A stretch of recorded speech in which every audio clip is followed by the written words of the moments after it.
Versatile actor. So, చాలా మంచి మంచి క్యారెక్టర్స్‌తో మన ముందుకొస్తారు. బట్ ఈరోజు మాత్రము ఈ క్యారెక్టర్‌లో నేను ఫస్ట్ టైమ్ చూస్తున్నాను. సో, స్పెషల్ మ్యామ్‌ని అడుగుదాం. Hi ma'am.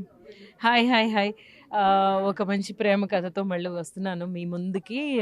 నేను చాలా మంచి పిక్చర్‌తో మిమ్మల్ని కలవడానికి వస్తున్నాను అనేది నాకు చాలా సంతృప్తినిచ్చే ఒక విషయం ఎప్పుడూను. అందులోనే తెలుగులోనేమో నాకు వచ్చే క్యారెక్టర్స్ కూడా అట్లాంటి క్యారెక్టర్స్, డైరెక్టర్స్ కూడా నాకు ఇట్లా ఇచ్చే క్యారెక్టర్స్ అంత బెస్ట్ క్యారెక్టర్స్ ఇస్తున్నారు. అందులోనేమో ఇది కొంచెం డిఫరెంట్ అయిన క్యారెక్టరే. నేను ఎందుకు చేశాను, ఈ పిక్చర్ యాక్చువల్‌గా తీయాలి అని నేను పట్టుబట్టడానికి కారణం ఏంటంటే, ఇది మనకి చాలా అవసరమైన ఒక విషయం అనమాట. అందరికీ తీసుకెళ్ళాలి అని అనిపించింది. అందువల్లే ఇది మేము చేశాము. స్టార్టింగ్‌లోనే ఒక ఆర్క్ ఉంటుంది ఈ క్యారెక్టర్‌కి. అది నాకు యాస్ ఎన్ యాక్టర్ నేను చాలా ఎంజాయ్ చేసి చేసిన పిక్చరు అనమాట. అట్ ద సేమ్ టైమ్ నేనేమనుకుంటున్నానంటే, మనం చాలా విధమైన విధ చాలా విధాలైన సబ్జెక్ట్స్ చూస్తూ ఉంటాము. అవన్నీ ఓకే. బట్ మన కోసం మనం ఒక పిక్చర్ చూసుకోవాలి అంటే, ఒక పుస్తకం మన కోసం చదువుకోవాలి అనుకున్నట్టనమాట. ఇది ఒక సెల్ఫ్ హెల్ప్ బుక్ లాంటిది. ఒక సెల్ఫ్ హెల్ప్ ఫిల్మ్. యాహ్! దీనిలో చూస్తే లేడీస్ స్ట్రాంగ్‌గా ఉండాలి. బట్ స్ట్రాంగ్‌గా ఉంటే ఎవరికీ నచ్చరు. అండ్ ఇంకొకటి స్టెప్స్ ఎక్కుతూ మనం ఈ పోటీలో కిందకి తోసేస్తూ ఉంటారు అనేది చాలా మీనింగ్‌ఫుల్‌గా ఉంది. అంటే యాస్ ఎ రైటర్ కాబట్టి మీరు అందరికీ తెలుసు. సో, మీరు ఈ హెల్ప్ చేసుకునేటప్పుడు మీ పర్సనల్ లైఫ్‌కి ఏమైనా కనెక్ట్ అయిందా? లేదు. లేదు. ఇందులో డెఫినెట్‌గా మనల్ని స్ట్రాంగ్‌గా ఉండే అమ్మాయిలనేమో పొగరుబోతు అంటారు కదా! అలాంటియి ఉంటాయి. లేకపోతే మనం ఎక్కేస్తూ అట్లాగా పాజ్ తీసేసుకున్నామంటే మనల్ని దాటి తోసేయడానికి చాలామంది రెడీగా ఉంటారు అనే విషయాలన్నీ చాలా యాక్చువల్‌గా ట్రూత్ అనమాట. ప్రతీది ట్రూతే. చాలా చాలా డైలాగ్స్ ఉన్నాయి ఇందులో. నేను మాట్లాడతాను చాలాను. ఆ తర్వాత ఆవిడ మాట్లాడతారు. ఒక రిలేషన్‌షిప్‌లో ఉండవలసిన విషయం ఏంటి?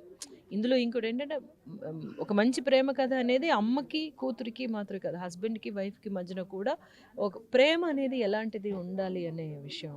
ఒక it's a lovely story about connection. Yeah! దీనిలో చూస్తే అంటే ఎప్పుడు మీరు మదర్ క్యారెక్టర్స్‌లో మేము చూస్తూ ఉంటాం. నాని గారితో కానియండి, నరేష్ గారితో గానియండి, అలా మాకు ఒక మదర్ స్వీట్‌గా తిట్టే ఒక మదర్, ఇంట్లో రెగ్యులర్‌గా ఇలానే ఉంటారనే క్యారెక్టర్ కనెక్ట్ అయ్యాం.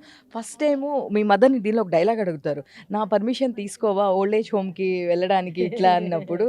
సో, ఫస్ట్ టైమ్ ఇలాంటి క్యారెక్టర్ అంటే స్టార్టింగ్‌లో చూస్తే నెగెటివ్‌గా అనిపించిందనమాట. అంటే నిజంగా మనం కూడా ఇలానే ఉన్నామని ఒక థాట్ గూడా వచ్చింది. సో, మీకు చెప్పినప్పుడు ఎలా ఫీల్ అయ్యారు? అదే. అంటే అప్పుడు అలాగనుకుంటే మన ఓల్డ్ ఏజ్ హోమ్స్‌లో ఎంతమంది ఉంటున్నారండి. వాళ్ళందరి పిల్లలు ఎలాంటి సిట్యుయేషన్‌లో ఉండుంటారు, ఎట్లా తీసుకొచ్చి అక్కడ పెట్టుంటారు అన్న దగ్గర నుంచి అనమాట స్టార్ట్ అవుతుంది క్యారెక్టర్. అట్లా క్యారెక్టర్ స్టార్ట్ అవుతుంది. కానీ మనం అలా అనుకునే వాళ్ళు ఇప్పుడు ఓల్డ్ ఏజ్ హోమ్‌లో పెట్టిన వాళ్ళే కాదు, ఇంట్లో కూడా ఉంటారు. కానీ ఇంట్లో ఉన్న మా అమ్మలతోటి, నాన్నలతోటి మనం మాట్లాడుతున్నామా? వాళ్ళతో టైమ్ స్పెండ్ చేస్తున్నామా? అనేది. ఎలాంటి టైమ్ స్పెండ్ చేస్తున్నాం? క్వాలిటీ టైమ్ స్పెండ్ చేస్తున్నామా అనేది. అదన్నమాట ముఖ్యమైనది. యెస్. దీనిలో 'సముద్రకని' గారు మీతో పాటు హ్మ్. పెయిర్‌గా చేశారు. సో, మీరు చెప్పంగానే డేట్స్ కూడా మీరు అనుకున్న టైంకి ఇచ్చారని చెప్పన్నారు. సో, 'సముద్రకని' గారి క్యారెక్టర్ గురించి చెప్పండి. మీ ఇద్దరు త్రూ ఔట్ చేశారు కాబట్టి. అయ్యో! చాలా గ్రేట్‌ఫుల్ అండి. 'సముద్రకని' గారి క్యారెక్టర్ చేయడం అంటేను. అంటే మనం మాట్లాడుకుంటున్నప్పుడు ఇప్పుడు మనకేమో ఒక పిక్చర్ అందరికి ముందుకి తీసుకెళ్ళడానికి కొన్ని ఫేసెస్ కావాలనమాట మనకి. అలాగనుకున్నప్పుడు అందులోని ఆయన చాలా మంచి ఫ్రెండ్ అనమాట నాకు. ఆయనతో చెప్పాను నేను ఇట్లాగా, నాకు ఇట్లాగ ఈ పిక్చర్ మేము చేస్తున్నాం సార్. ఇది ఒక మంచి సబ్జెక్ట్. మీరు వినండి. మీరుంటే బావుంటుంది. ఒక సపోర్ట్ అవుతుంది అని చెప్పేసి మేము అనుకుంటున్నామంటే, అసలు ఆయన సపోర్ట్ ఎంత సపోర్ట్ చేశారంటే, నేనైనా కనీసం ఇట్లా వచ్చి బయటికి చెప్పుకుంటున్నాను. ఆయన అసలు ఏమి దాని గురించి మాట్లాడకుండా. ఇదే అన్నారనమాట. వాళ్ళు ఎప్పుడు అడుగుతున్నారో ఆ డేట్స్ ఎలాగైనా ఇచ్చేసేయాలి అని.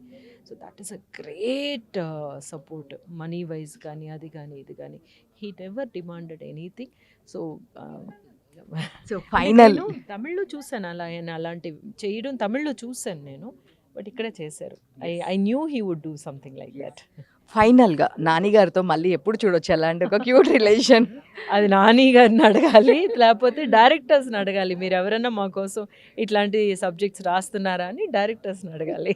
Thank you ma'am. Happy Diwali. Thank you. Happy Diwali to all of you.